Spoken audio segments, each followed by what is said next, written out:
अस्सलाम वालेकुम, मैं हूँ उसवाए ज़ैनब। पेश हूँ आपकी खिदमत में अपने यूट्यूब चैनल उसवाए हसना की एक नई नशिस्त के साथ।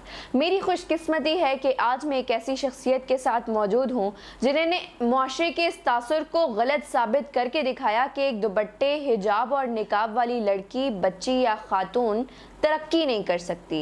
इंस्टेड वो खुद एक ट्रेंड सेटर हैं और उन्होंने इस बात को साबित करके दिखाया कि कामयाबी की ज़मानत अपने किरदार की पुख्तगी और मजबूती है। तो मेरे साथ आज खुशकिस्मती से मौजूद हैं मोस्ट रिस्पेक्टेड जनाब अरूज नासिर साहिबा। अस्सलाम वालेकुम मैम, कैसी हैं आप? वालेकुम सलाम, आई एम गुड। आप ठीक हैं? जी मैं ठीक हूँ, बहुत शुक्रिया आपने हमें टाइम दिया। मेरी बहुत खुशकिस्मती है और मेरे लिए ऑनर की बात है कि मैं आपके साथ यूँ आज बैठी हूँ। आपके टाइम का बहुत शुक्रिया।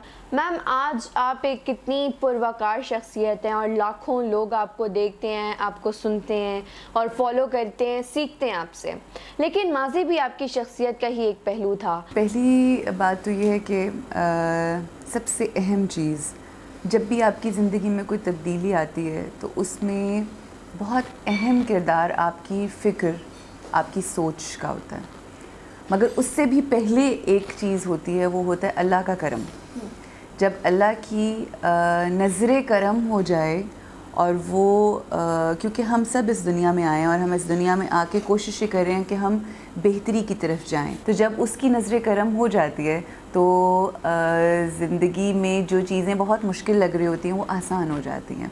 तो मैं ये समझती हूँ कि मेरे रब की को ख़ास करम नवाजी है। मैं नहीं जानती कि किसी की दुआ है, क्योंकि अमल मेरे पास कोई ऐसा ख़ास ना था ना है, और आने वाले वक्त में भी ज़ाहिर है जैसे हम इंसान हैं और नफ्स की पैरवी करने वाले इंसान हैं, तो हमारा अपना तो कुछ नहीं, जो है बस उसकी ज़ात का अता किया हुआ है। अब ये जो सफ़र है, सबसे पहले तो उसकी अता नज़र करम हो गया, और उसके बाद वो दुनिया और ये दुनिया, इसमें कुछ ख़ास फ़र्क नहीं है।